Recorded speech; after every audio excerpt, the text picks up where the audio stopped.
for the next few minutes. Maybe we start off here before as everybody's logging in, and we got a bunch of people in the waiting room coming in. I'm Mark McGraw, John Rosso. We'll do a better introduction here in just a moment. But maybe in the chat box, let's take a look. You guys are joining in on a session on prospecting, sort of in today's world, today's environment. Would love to see some thoughts over in the chat box for what are some of the things that you'd like to get out of a session on prospecting in the world we're living in today. And we'll try to get to as much of it as we can. John and I were looking at this. We got 4 hours worth of stuff we're going to try to get done in 57 minutes. So yeah, we're maybe do the best. 40 hours worth of stuff. But I love that idea. We've got folks they're coming in from all over the world, which is kind of cool. Wow, that's great. But let's get some of these. Integration into CRM, I saw one. So if you've got some coming in, best way to make an intro, prospecting via email. You bet. How to be genuine. Best times to call. LinkedIn. Yep. Vidyard. Things going on. Got the UK going. I saw South Africa. I saw India. Amazing. Yes. Wonderful. Cold email. You got it. How to get people engaged, get their attention. Virtual. Indeed. That's a great list. There's a lot of good stuff there. Hey, you're going to find, I think, at scale, a little tougher, but we'll talk about that as well. Nice work. Yeah, LinkedIn Navigator, some LinkedIn stuff for sure. Now, by the way, I mean, just if we covered everything on there, we'd be here for months, no doubt. So, but we'll drill into as much of that as we can in our time together today. I think we will ask everybody, please keep everything muted on your side. There might be a setting that's in there that you could unmute. So please don't just chat out. That will be best, because we're almost 500 or 400 plus and counting here. Nice. Already logged in. So that's awesome. Hey, let me kind of kick this thing off. I'm gonna co-host this with one of my very best friends, John Rosso. Many of you guys know him very well. John runs the Sandler office down in Charleston, South Carolina.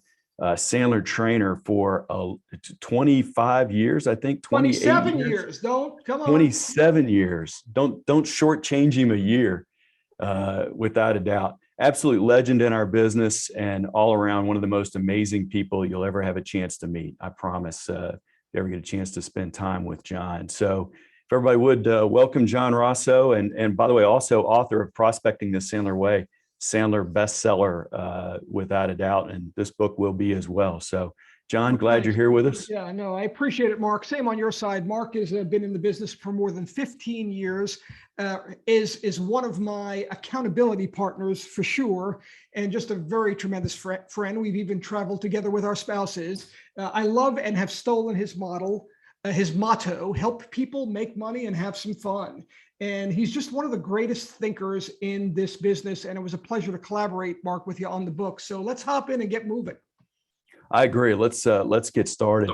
So the book and the webinar that we're going to do today, we're going to give you content over our time together. So grab some notes and take a look at what you got going on inside of there. Look for some things that might be different. You're going to find some things in here that probably you're already doing, but you find some things that we're going to talk about today that might be different that you can augment and add in. But we got to start here. We got to start with what's changed. I mean, the world of prospecting and selling has changed so much over the last couple of years, between supply chain stuff and the people not being in the office as much, coronavirus, of course, and COVID and all those things. John, when you talk to your clients, and just so everybody knows, John and I both not only sell, but we also work with hundreds of clients every year, thousands even. John, what are some of the things that you've heard from people over the last, couple of years that's really changed from your perspective? And maybe others can chat it out. What have you seen that's changed over the last few years? But John, why don't you chime in on that? Yeah, and it really is across the spectrum. And there's a lot of things that I think aren't necessarily true, but I hear it like they believe it, like, you just can't get a hold of anybody anymore. I don't know that that's true. Others have said it's amazing the amount of business that I've closed that used to take a lot of handshakes And now I've closed millions of dollars of business and I've never even met these people in person. So there's a lot of good and there's a lot of not so good depending upon your point of view. But one of the things I've said in the past is using a phrase like COVID or using a phrase like supply chain, you literally can say anything. I do see Keith saying lack of attention span. I think attention spans have dropped. We'll talk a little bit about why. There is email and even some LinkedIn fatigue. So we'll talk a little bit about that. Yeah, so certainly some things have changed on that front. But don't think for a minute that prospecting or using the right technique doesn't work. I was with John, a client earlier this week. They have an inside sales team, sizable inside lead generation. 35% of their pipeline last year came from cold and cool business development activities.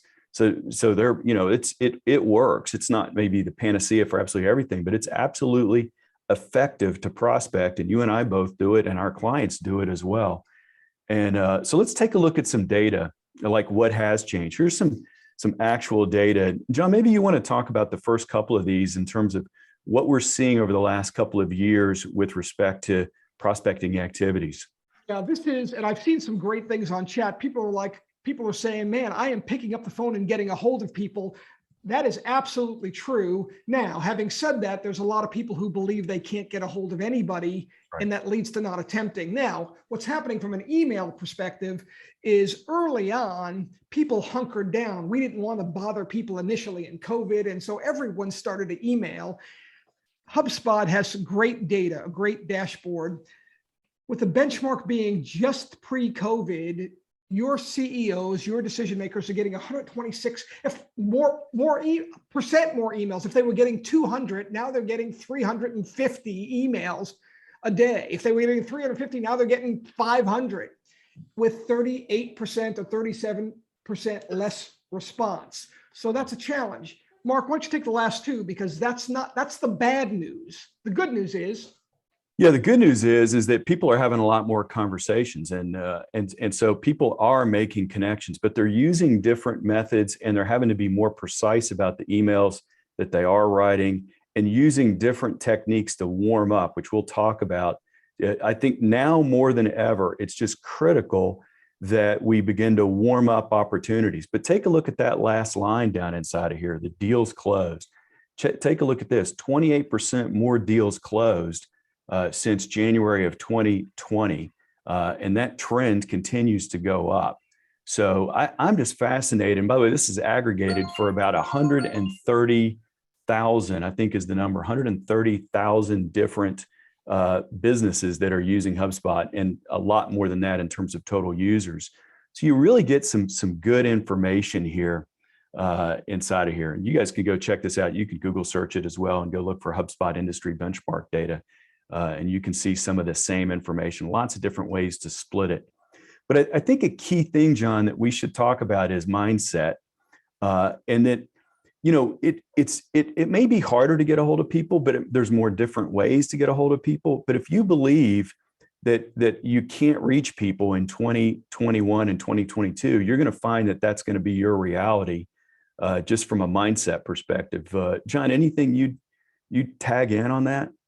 Yeah, I'll give you an example. We're doing some work with a company, $1.2 billion maybe. It's publicly traded, and the CEO of the organization is on this call. And I asked him, name was Tim, and said, Tim, you're getting a lot more emails. Oh my gosh, I am inundated by emails. How about LinkedIn? You're getting a lot more LinkedIn messages than you did a year and a half ago. He said probably to the tune of 500% more. I'm getting 5 times as many LinkedIn messages, and 99% of them seem to be solicitations.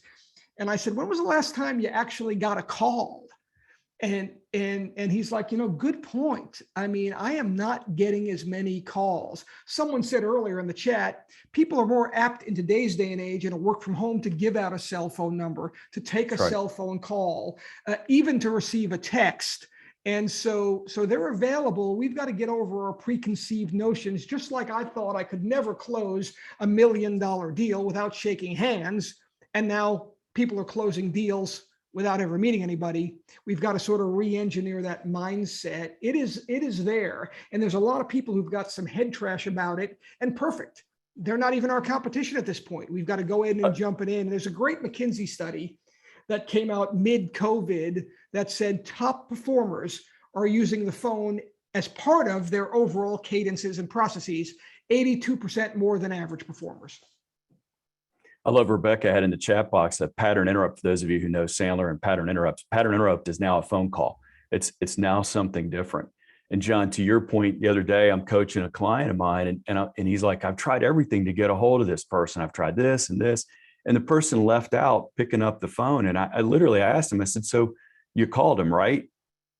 "Oh, I haven't done that yet." And I'm like, okay. Now I know most everybody on this call is picking up the phone. But John's bringing up a great point. It's sometimes there's some basic stuff that's going on, especially, the example of the CEO that you brought up. But a critical piece beside the mindset piece is really making sure that we warm things up as much as humanly possible and that we generate referrals absolutely everywhere we can. Some of you are, if you're Sandler clients or fans of Sandler, you might be familiar with our Client Squared tool. And this is a way of being able to generate hidden referrals or hidden opportunities. So the one place we want to start, and we are going to share with you 7 sort of unique or at least strategies to make sure that you differentiate. These are all in the book and in our online course as well. We'll give you details on that. But here's a bunch of different ways. I'll just zoom in on a little bit so you guys can see it. Here's like 5 different ways to be able to generate a referral, which is what we're seeing more and more is really the best way, and it's always been the best, but more than ever to get a way to warm things up and get things started. John, you want to hit a couple of these as far as the Client Squared method, and we'll just share this really quick with everybody so they can have a way to be able to generate referrals and get people to think about people they might not have considered. You want to take a couple of these? Mark, I think Mark might've been the one that coined the phrase, "Where are they now?" And you coined it pre-pandemic. So, yeah. But we are in what's called the Great Resignation, right? If you're dealing with any accounts of any size, turnover is super, super high. And I know when Mark and I, and when we've taught this to our clients, we really think about the business that was attained by understanding where are they now. And I think that's a big piece. And where are they now doesn't just mean where are they now, but if you go back to that previous slide, Mark, and then I'll let you take the dive into where are they now. Where are they now? I mean, did they go to a sister company? Did they go to one of their partners? I just had someone leave a consulting company and then go to the software partner, and now it's a partner company. That's right. Are they alumni from various different firms? What's been happening? So I think really setting up your systems and your technology to help you, because you can't get much warmer than sort of reaching out with a where are they now? And referrals, again, people are understanding now. It's hard to, there's a lot of unhappy people with supply chain. People really want to engage with folks that they think can help them. And one sort of quick hack that I adopted in COVID, certainly we want to be able to ask for referrals and introductions, but I've made it part of my cookbook. If you're not familiar with the Sandler World Cookbook, is sort of your behavioral plan, your activity pipeline development plan, to be able to send, you pick the number. Mine is simple, 1 email a week where I email and I say, this is a client, somebody I would know well. Let's call him Mark McGraw. I'd be able to say, hey, Mark, or this is by email. Hey, Mark, I wanted to see if you were open-minded to grabbing 15 minutes over a web call where you and I can brainstorm some of the people in your circle, in your network, who could be open-minded to learning a little bit more about the kinds of things we do. You open-minded to a 15-minute brainstorming session? It's like a 90+% yes rate. And what shocks me more than anything is people come prepared. They're like, I've been thinking about this since you emailed me 2 weeks back. I've got 4 or 5. So really being deliberate about the referral behavior, Mark, counts. And this is a great, to that activity, John. If anybody on the call is going to take time to spend with a current client and ask them for referrals or introductions, these are 5 really good sort of hidden places to go generate some potential referrals. Let me hit you with them real quick, and then we'll talk about where are they now, and then share a few other ideas with you. The 5 are this. You guys can write them down or take a screenshot of it if you like.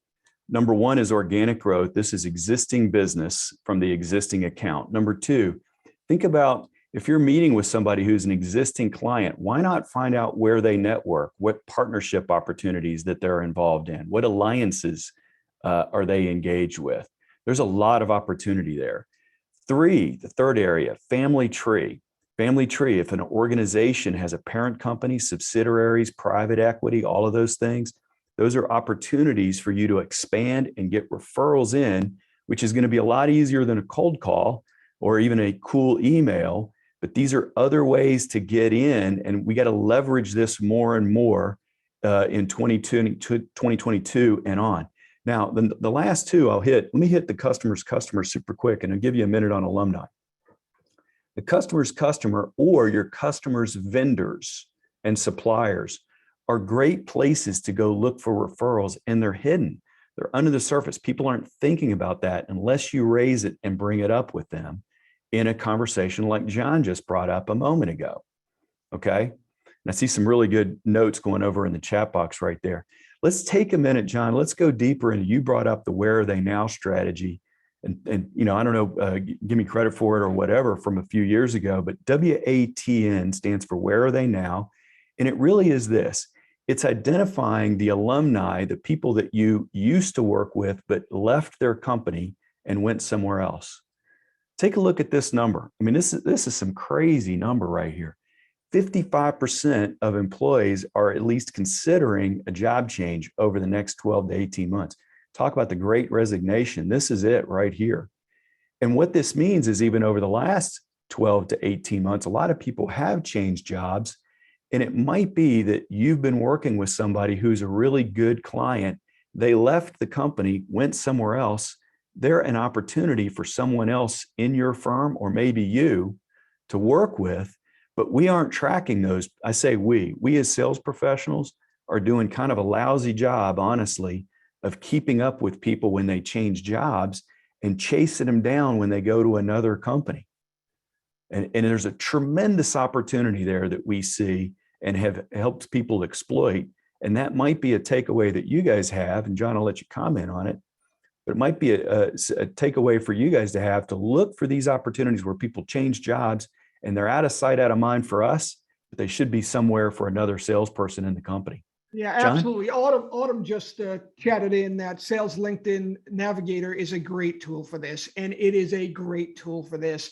If you have Navigator and you don't have at least 10 saved searches down, you are squandering the ability on that one. So a couple things. One, certainly use LinkedIn to connect, because if you do your search, and you can do this on free as well, it's just a little bit more complicated, but you can do first level connections and then create an entire alumni list of past companies, right? All the companies you may have worked with. The list could be 10, 20, 30, 40, 100. It doesn't matter. And you'll get a weekly, if you do it that way, weekly email of new people who fit that criteria. So as soon as they move, I think one other thing we'll talk about when we talk about the phone prospecting and emailing, that alumni is great. The alumni of some of the companies that you're working for, they don't even have to be people who you know, right? Let's pretend I was working with ABC company, and ABC is a nice sized company, and I do a search for VPs of sales, past company ABC. And you can do that on free LinkedIn, and you can certainly do it easily on Navigator. It's still not that hard for me to say, I'm going to use Mark's name. Mark, I've been working with ABC since 2010. It's now 2021. Mark was with ABC from 2008 to 2009, and now you're at XYZ. It's still easy for me to call up and say, hey, Mark, John Rosso, listen, I've done a lot of work at ABC for over 10 years, but I don't know that our paths crossed there, John Rosso. No, it doesn't ring any bells.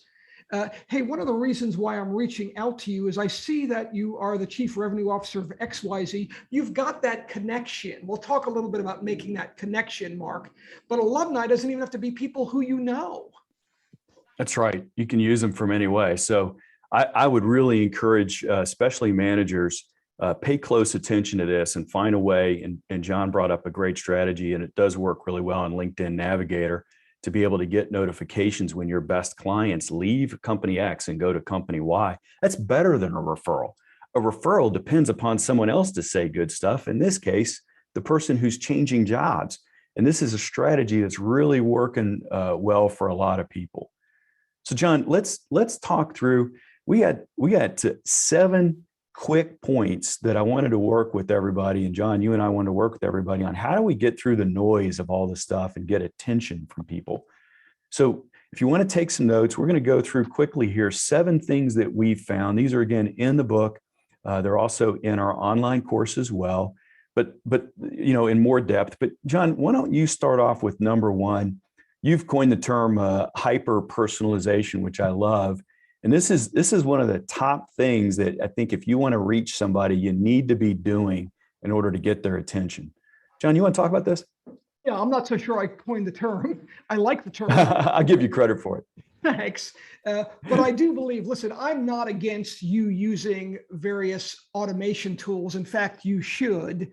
And some of them will fit into the marketing world. But depending upon what your goals are and how many appointments you may need to set in any given time. And again, my youngest son is now an SDR, first-time job right out of university and college. And we spend time talking about hyper-personalization because he needs to have quality C-level conversations. So hyper-personalization to me is, think about it this way. I mean, if someone shows you a photo of a group, your eyes automatically go to you, right? So my litmus test for hyper-personalization is, are they the only person in the world that could have received this? And again, you can do that certainly through a common relationship. That's too easy. That's like a referral. That's easy. You can do it through common background, company news, competitor news. I really like doing relevant research about the person who you're looking for. Now, here's the thing. You're not allowed, but you're not allowed to spend 45 minutes researching what hopefully is a warm call. You've got 3 minutes. You've got to be good enough with your Google, LinkedIn searching tips and techniques to be able to find 3 ways to make a connection in 3 minutes. I'll give you one quick example of hyper-personalization, and it's a story about my 25-year-old daughter. When she was 23, she went to London when she was 19, and then came back to Charleston, South Carolina, where I live, and decided she wanted to live in San Francisco, in California. And she got an interior design degree in London, and so she sent out 30 emails to owners of interior design companies in the San Francisco Bay Area. If you want to chat, how many people do you think replied to her email? How many people do you think even replied to her email? She sent out 30. 2, 2, 2, 0, 19. 19, folks. Listen up. She got 19 replies, 9 interviews, and 2 job offers in 2.5 weeks. So if anybody has a college kid, this could be a strategy. And what she did is her subject line was, "You inspire me." Kate, you inspire me. How do you not open that? Now, I'm not saying that's one you can use. Well, true, Rita, I did at least give her the guidelines. But her first sentence was hyper-personalized. Jane, making up the name, but Jane, you are one of the designers who I followed and inspire me. And then she would go to the website, find a project. I particularly like the juxtaposition of colors on your couch and such at 38 H Street. There was no way anybody else could see it. So her first line was hyper-personalization, because well over 50% of the people, recent study out like last week from a healthcare company, over 50% of people are opening up their emails on their smartphones. You're lucky if you get a 1 or 2 line preview. If you're starting with, "Hi, My name is John Russo, and I wanted to introduce myself. You are in big trouble. You're Your lost. first Yeah. line's got to be hyper personalized. And John, I had somebody, you mentioned the phrase "help people make money, have fun," which is a Mark McGraw phrase. That's a motto I have.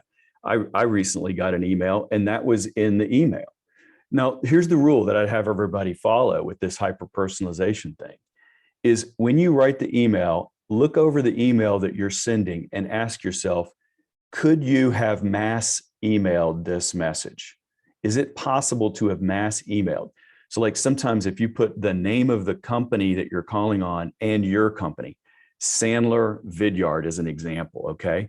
Well, that you could actually have an automated email system put that in there, but you couldn't put my motto, personal motto, in that subject line. And to John, to your point, right? That is you inspire me. That's close to it right there. That Maybe is, not yeah, quite, it's but close. it's pretty close to it.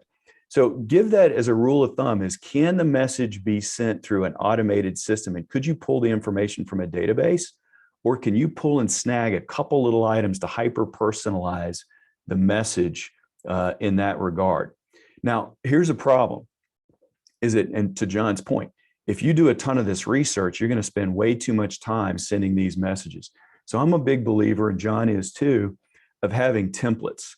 Use templates. Use an outline of the common 80% of your messages are going to be like this, and you fill in the blanks with information that you've researched. And I love this image because it's got these little cookies with these squirrels holding nuts. And the cookie cutter of the squirrel is the same, but there's little changes. If you look closely, they got a nut in a different hand. There's different nuts. Some of them don't have any nuts that they're holding, but 80% of the cookie is the same. 80% of the email is the same. You just modify it a little bit and hyper personalize it without spending a ton of time. Okay. So just food for thought in there. Here's another thought for you as well. Item number 2 here, and that's just some email tips. Everybody always asks us, like, how do I write a great email? So I'll throw a couple things out and then hand it over to John. The number of words in your email, go count the number of words in an email, a prospecting email that you send. The number keeps coming down. It used to be 150, then it went to 100 was the optimal. We're now down to under 75 words that you need to keep it to in order to keep somebody's attention. We talked about the subject line, hyper personalized. I'm a big believer of having a sentence in there, not saying that you can help them, but saying that you might be able to help them, that you've helped others in their similar situation, but a 10 or 20-minute call together can determine whether or not we could help them. And so that makes you sound a little less pushy. Tons of white space. And John, you and I have used this for years, and that's using questions in the email. Any thoughts you'd say about that one right there as far as some strategies on email? Well, yeah, I think you want to end your call to action with an email. There's a couple of things that folks are saying. Question. Hey, but where does Sales Loft fit in, and where does a lot of those sales engagement tools need to fit in, and some of your sequence and cadence, which we will talk about, Mark. Some of your sequence and cadence will be automated, but some of it needs to be non-automated. Picking up the phone is a non-automated one. Often leaving a voicemail is non-automated. You can automate some of that as well. Or you may have an email in your sequence that's not automated. Couple of quick things. If it's a moderately cold prospect, one of the things that's really been helpful is your call to action, your question call to action should be more of what's called an interest call to action. A lot of research was done by Gong.io on this one. Instead of saying, if it's a relationship we've not yet formed, Mark, instead of me saying, Mark, I look forward to speaking with you, would Wednesday at 2 or Thursday at 3 be better for you? It's a little bit too hard for them to respond. So an interest CTA meaning call to action, might sound like, are you open to a 15-minute exploratory call, right? Are you open to you and I connecting? Are you open to touching base? Some easier interest CTA works better because all they need to do is say, sure, sounds great, and reply. And then it's like whack-a-mole, right? Whack-a-mole is when their head comes up, right? Now they've been identified. So it's a lot easier to set the appointment. Use an interest CTA, not a specific with Wednesday at 3, or I'll reach out to you at 2 o'clock on Monday. They work a little less better. Yeah, does it make sense? Blake is saying, does it make sense to schedule a call, right? And I know Shane talked earlier about they are automating a certain amount of their sequences using an outreach of the world, and that's all smart business. So a couple things here I saw in the chat box. I'm going to repost it here. I just did. And that was a message that Connor put out in the chat box. This was a great phrase. And this is Connor again. I forgot, I don't have his last name, but it was in the chat box. I just pasted it. I'm going to read it out to everybody. It would be disrespectful of me to presume that we would be a fit without learning more about you and your circumstance. That is great language to use in an email message because it doesn't sound pushy, but it also sounds inquisitive as far as a good discovery. Okay. So that's some nice stuff right there on that side. Yeah. I love it. And by the way, that's very Sandler-esque in many respects. Absolutely love it. There was a question too about white space. Let me address that. When you write a message, as John mentioned earlier, we're seeing over 55% of messages being read on the phone. Okay. So what this means is that we've got to do a great job of leaving lots of white space in the message. So you'll have a sentence and then an extra space and then another sentence and an extra space. So the email is very clean. When you bunch it all together in the paragraphs, it's overwhelming to people and they're like, I can't deal with this. And they move on. But when there's tons of space in the message, then there's more likelihood that they're going to get through it and read it. One more thought about messages, and then we're gonna talk about an omni-channel approach. But one more thought here about the email side of things is as you keep it short, in with a question mark, keep it on the light side of things, and also write it as if you were speaking it. Make it more impersonal than formal. So sometimes folks are doing a little bit too much in terms of the formality of messages these days as well. John, let's take a look. Mark, Yeah, go ahead. I think even on subject lines, things come and go. So the subject line, you want to, as you said, as best you can, want them to understand they're the only person in the world. So if it is your article on trend spotting in ABC industry, one of the things I found, it's a little bit of a hack, and maybe it won't work 3 years from now because everybody will be doing it. That's right. But actually putting a question mark at the end of your subject line might work. So even if it was your article on trend spotting in Widget Weekly, it might be your article on trend spotting in Widget Weekly with a question mark. And it increases the open rate a little bit more because there's a curiosity there. And as you guys write emails, one thing to think about, to John's point, the subject line has one goal, and that's to get them to read the first line of the email. The first line of the email has one goal, and that's to get them to read the second line of the email. And use that kind of logic and thinking when you lay out your template, and you're going to find it gets a lot easier to progress yourself through it. And it's probably only a 6-sentence email anyway. So you can think through and have that be, each line is designed to just get you to the next piece of it. And this is where we're seeing the most responses for emails. But the thing is that email is just one channel. It's just one avenue. And people get frustrated, I think, and John, you've felt it too from clients, they get frustrated that they're not getting responses back on email. And people that are being really successful at getting conversations today are taking what you could refer to as an omni-channel approach. And what that means is that they're trying different channels of communication: email, phone call, text message, LinkedIn messaging, video. There's all kinds of different ways.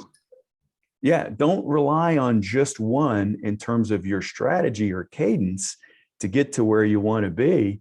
Use a plethora, an omni-channel approach, because you don't know what their preferred communication method is. So I'll layer another piece on this, John, but any thoughts about that one for me? No, I like it. And so many folks follow the chat because, like, again, Dean's got a cool one here too.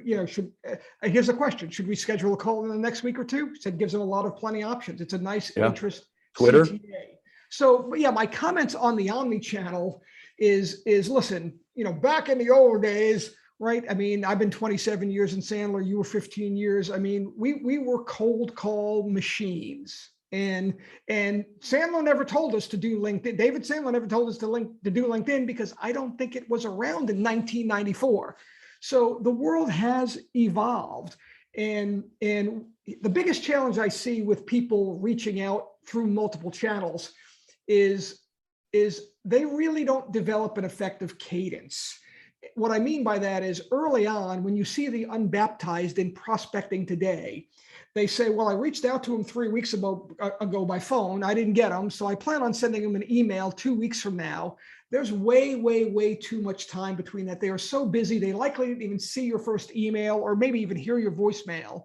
So you've got to do, and some of the phrasing that you'll hear in the industry is combo prospecting or doubles or triples or so I'm a fan of doubling up and tripling up. If I'm going to do a LinkedIn message, I'm going to pick up the phone and leave you a message, not simultaneously, but immediately after hitting send. If I send you an email, I might simultaneously then pick up my LinkedIn and then reference that email on LinkedIn, but simultaneously double up. I'm looking to make sure, I want you to know that I want to get a hold of you. I'm not uncomfortable with you telling me you don't want to talk, but it's important for you to know I'm looking to have a conversation with you. And so with that intention, that it is intentional, that's part of the hyper focus in terms of the personalization as well. Think about this. Some of us aren't comfortable receiving a text message from somebody who's trying to sell us. Some of us aren't using LinkedIn messaging. So as a result of that, you don't think anybody else does. Okay. And so if you're only trying one channel because it's how you prefer to communicate, there's a lot of other people out there that are using other channels and they're more receptive to that, but you think it won't work because you don't use it. Okay. By the way, I'll put myself in there real quick as guilty as charged. I have predominantly been an email guy and I'm thinking LinkedIn messages don't work. And 9 months ago, I started to send LinkedIn messages and lo and behold, I'm getting responses back faster that way than I would from an email. It's almost as fast as a text message in many cases. And it's funny, Mark, I'm the opposite. I've had a lot of success on LinkedIn and probably wasn't using email as much. And I found now when I can combo it, and Brian asked, is a triple too much? I don't think so, Brian. I think you can email, LinkedIn and call, and you'll probably not get the person because you only connect 7% of the time these days. But no, I don't think it's too much, especially if you've got respectful messaging. I don't think it's too much. So here's an example. This is a sample cadence. You've got to figure out your market, but here's a sample cadence. LinkedIn connection request can count as an activity, right? Personalized email call, right? Day 1, day 3, a call, maybe a vidyard. Again, see, I have head trash here. I want somebody to disabuse me of this belief system on the phone. I don't usually use vidyard for my first reach out. I either use email, LinkedIn, or a phone call as my first reach out. I may use vidyard step 3, 4, or 5 because I just feel more comfortable, but that's probably my head trash. But I like using personalized video a lot. We're so good at it nowadays because we're on Zooms and WebExes all the time. I think people underuse the things that can only be done on your smartphone, like a LinkedIn voice note, a LinkedIn video. I think those are easier to use too. So no, I am not saying, Rajan, that vidyard no for first touch. I'm really not saying that. I'm saying I've not adopted it as a first touch. And I'm suggesting that might be my head trash. And I am seeing numbers like 15 to 21 touches over a 14 to 21 30-day period. I would agree with that. Yeah, and it's intentional. I think that's the key tip here. Someone just said, I don't know anyone who's ever accepted a LinkedIn request from a salesperson who doesn't know you. I have the complete opposite experience. Now I've got a pretty professional profile and I'm certainly not spamming, but I am connecting at times with targeted levels of CEOs of the kind of organizations I want to work with. And I'm lazy. I shouldn't be lazy. Many times I'm not putting a note and I'll still get a 50 to 60% connection rate. So, but I'm not doing, John, hundreds at a time. I'm not spamming thousands of these I'm not using a Meet Alfred, or I am using a Meet Alfred, but not for that. I'm not just trying to do a million connections and get kicked off. I've never even been flagged, but I find 50 to 60% of the people I'm reaching out to who do not know me will connect regardless. And I've heard that number, John, repeatedly from others. Yeah, so that might just be a little moment there, a little head trash or something right there, because that can happen. A lot of people do connect. They do go on and accept those connection Shane wants to know if requests. Vidyard only works if you've got a face for phone calls. Shane, you and I are first level connected. You're a very attractive man. You can get this done. I'm not saying it was about me, John. Now my confidence level's built and I can go make some Vidyards.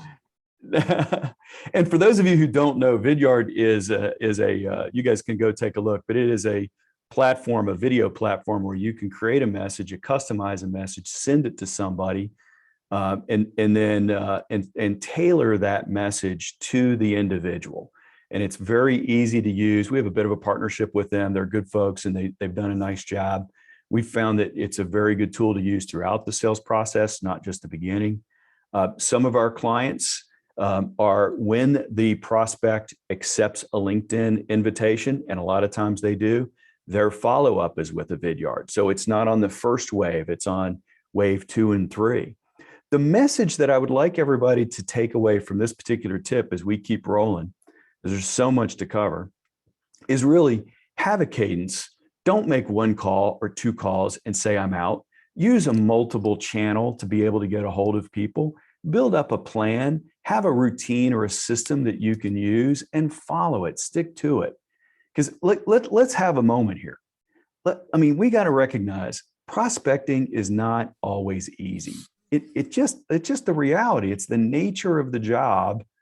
And if you only want to close business or do presentations, if that's not your career and you have to prospect, I think sometimes we just got to face the fact that prospecting can be difficult sometimes, and it changes. And that's what we're seeing. And we're throwing at you some different ways to personalize and customize and come at it in unique ways to be able to get a hold of people. Someone Like did John and I ask were, what is a breakup email? If you could tell them what that is, because I think a breakup email is awesome.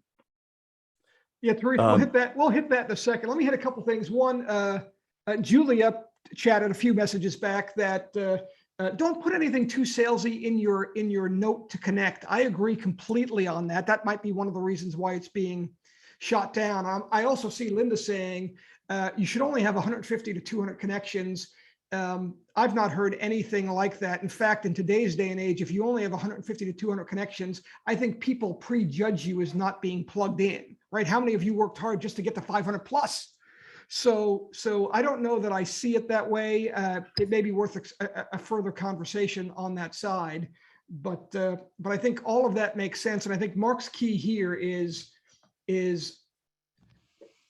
you need a cadence. The cadence needs to be omnichannel. The messages need to be crisp and short. They will typically have a format, typically of personalization, followed by a very short value statement, followed by a call to action. They're 3 short sentences in a lot of cases, and they're tied together. And now we all know when you make the phone call, your tonality counts, right? You don't want to be needy. You got to work on your belief system to understand that you are providing a service that is helpful to the world.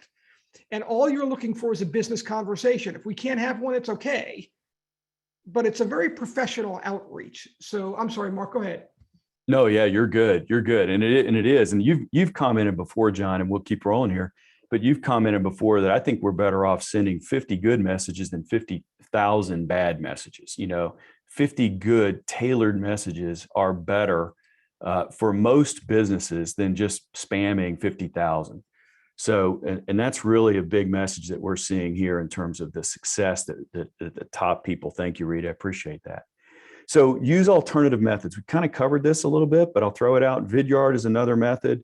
LinkedIn voice is another method. So you can actually send somebody a voice recording from your mobile device on LinkedIn. You can actually do a video within your mobile device and send a video to an individual. That's a great way to stay in touch with people. And I put this last one in here. This is not an alternative method called text message. But the fact is that many, many, many people in the coaching and training we do, many people out there are afraid to send a text message to a prospect. It's 2022. I think it's time we just move past that. It's okay to do it. Okay. If they get upset, you can't lose anything you never had. We move on. Okay. But the reality is that there's probably 20% of the people on this call are reluctant to send a text message when in fact that generates a response many, many, many times. Okay. Yeah. Let me hit a few questions that sort of came up. One question Rajan had was on tonality, and it can change. But what you want to avoid, Rajan, and hopefully I'm saying your name correctly, is very needy, salesy, mother may I. One of the things I say is you just want to get the word "just" out of your vocabulary. People say things like, "I was just following up. I just wanted to reach out." Well, why don't you just say I'm following up or I'm reaching out? Just is a less than statement that puts you in that position where they're immediately registering at some psychological level that this is not important and I probably should *7 delete you. So the tonality that I ask people to look for or to have oftentimes is business edge, which is a little bit of a sense of urgency without any arrogance. And in a lot of cases, as an example, I'll do a demo. This is not for everyone, but you're right. Steve just lowers your equal business stature. So does the word love. You know what, Steve? I would really love to have, I love my family. I love my wife. I love my kids. I don't even know you. But people use the word love all the time. I'd love to spend 15 minutes with you. So words like just and love can sort of get us down there. So as an example, ring, ring, ring. This is Steve. Too many salespeople like, oh, hey, Steve. Notice how happy and high pitched I am, right? You've got to be able to go, this is Steve. Thanks for returning my call. I've heard that one before. It's like, oh my gosh, it makes me the person who returned the call feel like I'm the first person to have ever returned the salesperson's call. Right. So in a lot of cases, tonality, Rajan, would be, this is Steve. Hey, this is Steve. Steve is the prospect. This is Steve. Hey, Steve, it's John Rosso.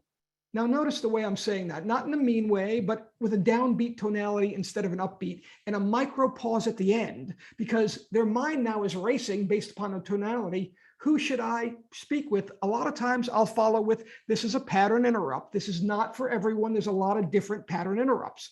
The one that I like is completely straightforward. What it might sound like is this. This is Steve. Hey, Steve, it's John Rosso. Steve, I'm looking for a little bit of help. I don't even know if it's going to make sense for us to talk. I am reaching out to you for two specific reasons. Let me tell you the reason why I've chosen to talk to you, and then maybe we can figure out if we should talk further. With the right tonality, that's like a 98% okay, which is really 8 seconds that are selling me a 2.5-minute conversation. So yeah. If you practice anything, practice your first to 8 to 10 seconds in the tonality, because beginnings and ends matter. And you're right, Rebecca, it's John Rosso, good tonality. I don't even know if it makes sense to talk, pattern interrupt. I am reaching out to you for two specific reasons. Aren't you even interested in what they are?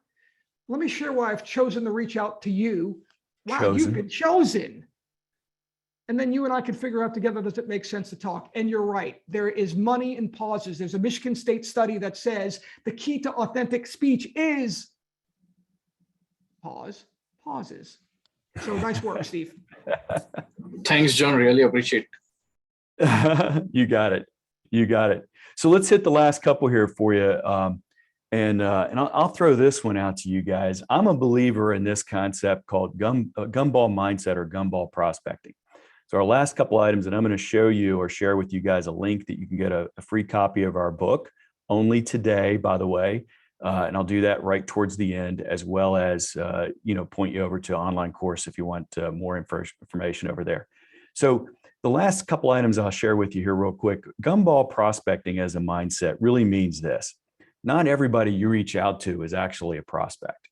And so this kind of came around as an idea of, if you've ever been to a gumball machine and you really love, let's say gold gumballs, it's like you really want, you put the coin in, you turn the slot, turn the machine, the gumball comes out, you open it up, it may or may not be the color you were hoping for. Okay. So the concept here is that not everybody you're reaching out to really is deserving of your time right now. And you need to take the attitude and mindset to qualify every conversation and every opportunity for what color that gumball really is, as opposed to what we want it to be. We all want it to be gold if you're looking for gold. But the reality is, sometimes just because you got them on the phone or you're having a conversation doesn't make them a good prospect. I'm a believer that there are 4 colors, if you will, of prospects that we meet in terms of just the size and shape. You could find people that are just not a prospect when you have a conversation with them. Feel free to eliminate those and disqualify them through the process. You can find some that are not ripe yet. And what this means is they're green. That means they're not ready to buy, but they would be at the right time. They just need to ripen up a little bit. So qualify that opportunity for what it is. Don't try to force it to be a different color just because you want it to be. Be honest with yourself and with them for what it really is. There are some people out there that are tippable. If you say the right thing, sort of neutral, you can get them to come your way, and you can open up and displace a competitively held account, as an example. And then, of course, sometimes you open up that little door there, and you do have a gold or yellow gumball, and that's what you were hoping for. And that's somebody who's ready to buy, and they have pain, they have issues, and you qualify for that. But don't try to make them into a color that they really aren't, because that's just going to be frustrating to everybody. So that's a moment on the gumball mindset when you do get somebody on the phone. Our last thing, John, and I'll turn this over to you, and then we'll share with everybody in the chat box how you can get more stuff here.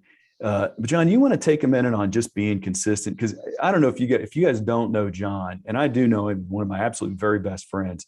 There is nobody on planet Earth that I know of that's more consistent than John Rosso. So you take this one, John, and talk to us a bit about the consistency factor.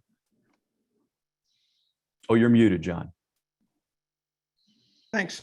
We're all going to be at different places in our learning. We're at different stages in our career. But the one constant is consistency. I think consistency is absolute the king. And I would in a heartbeat trade someone who's consistently good. I'd take someone who's consistently good versus occasionally great. And I think the analogy is right when you look at the great things that consistency has accomplished, like the Grand Canyon. I mean, you can make some tremendous things happen. So the key is, as an example, 27 years later, Mark, we're in a business where we never stop prospecting. We just never stop prospecting. It's the business we're in. And so we've got to be able to live this each single day. Now you'll see a word in there called cookbook. And cookbook is the Sandler term for your recipe for success. It's not full of to-do items. It's full of things that fit these criteria. They're strategic and important, but not urgent. If I don't ask for a referral today, I'm not going out of business tomorrow. It's not urgent. It's strategic and important, but not urgent. If I don't go ahead and send out, do a where are they now search and reach out by LinkedIn, email, and a phone call, I'm not going out of business tomorrow. It's strategic and important, not urgent. It's strategic, important, and not urgent. That fits these 2 categories: relationship building and pipeline building. Your cookbook is your activity plan broken down to a weekly and then daily basis as to what are the consistent things that you need to do. And when you break it down simply, I mean, if you're later on in your career, that really might be as simple as 1 referral ask, 2 where are they now searches and reach outs, etc. If you're newer in your career, you might be required to send 100 emails or 30 phone calls or 100 phone calls. All of that is okay.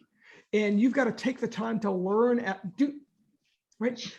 People have said practice makes perfect. Well, that's not exactly true. If you've been doing the wrong things consistently, get coaching, reach out, talk to your peers, your mentors, your bosses, a Sandler coach. Find a way really to get better every single day at it, to have Amen. constant and never ending improvement. Yeah. Amen. That's really the essence of it, is do the work without a doubt. And I'll throw this out. I've started keeping a log every day I prospect, and I just put a little X on a calendar. And so just starting a streak, just so that every day you're doing the work, and it's more important to do a little bit day in and day out over time than it is to. I hear sometimes people say, "Well, I'm gonna take Friday and just prospect." Okay, that's not necessarily the best strategy. So yeah, I love it. Discipline equals freedom. All right, so let's wrap up here. Let me throw a couple things out to you guys. Tom mentioned over in the chat box that yes, in March of 2022, John and I will both be speakers at the 2022 Sandler Summit. You can get more information on that at sandler.com/summit2022. I hand wrote it at the bottom of this slide. If you would like today only a copy of our book, 21st Century Prospecting, you can get it at sandler.com/book. And I just put it over into the chat box just this moment. If you would like to get information on the course, I will put that email so you don't have to try to type that in. That's over in the email box or the chat box right there for that. And as always, John and I are absolutely open to email from you guys if you got questions or things that you can help us with, or you need referred over to a Sandler trainer in your backyard. By all means, please reach out to us. We are more than happy to work with you and happy to point you in the right direction, help you any way we can. Now, we tried to pack a ton in here. We're right up against the clock. So I'll put the notes back over into the chat box one more time. So you guys have that over there. We'll open it up for questions in the chat box. I tell you what, though, officially, I think we'll wrap the session up right now officially for where we are. Thank you guys so much for attending today. Go out, recommend the book if you would. Take a look at the online course. It's about 7 hours worth of stuff where John and I work together on live camera edited official stuff to help you with prospecting. I think we ought to pitch that book. I mean, the course, because Mark and I, I don't know how many hours. I think we recorded 16 hours. You know, 2 full days of recording, and then we edited it down to that 5 or 6 hours. And it's called 21st Century Prospecting, and it's available, of course, for purchase. It's an online course from the Sandler link that Mark and I shared. So, but I really appreciated having the opportunity to create that course with Mark. So thank you. Yeah, you got it. And by the way, if you're watching this recording, it will be recorded, it will be available for you guys. If you're watching it down the road, you will not be able to get a free copy of the book. That's only today. And I'll put that link again over in the chat box. So without a doubt. Hey, appreciate everybody so much. Thanks for taking an hour out of your life. Hopefully you got a ton of good stuff out of it. And if you didn't get a ton, hopefully you got 1 or 2 things that really will make a difference for you, because that's why we're on this planet. So with that, we'll officially wind this session up. Thank you guys so much for attending. Enjoyed the comments, tons of great chats over there. You guys are awesome. And, and there's again, a I'll put the mention links that, out. Someone asked if it's on Audible. It will be on Audible. I believe it's not yet. Our original book, Prospecting the Sandler Way, is on Audible and is really well done by a speaker on Audible. He's done a nice job. This one likely will be, but it's not available on Audible yet. Awesome. And we'll stick around for another minute if anybody has questions on the chat box, but officially we'll wrap up right here because I know a bunch of people got to run to things. Thanks everybody for joining us today. Y'all.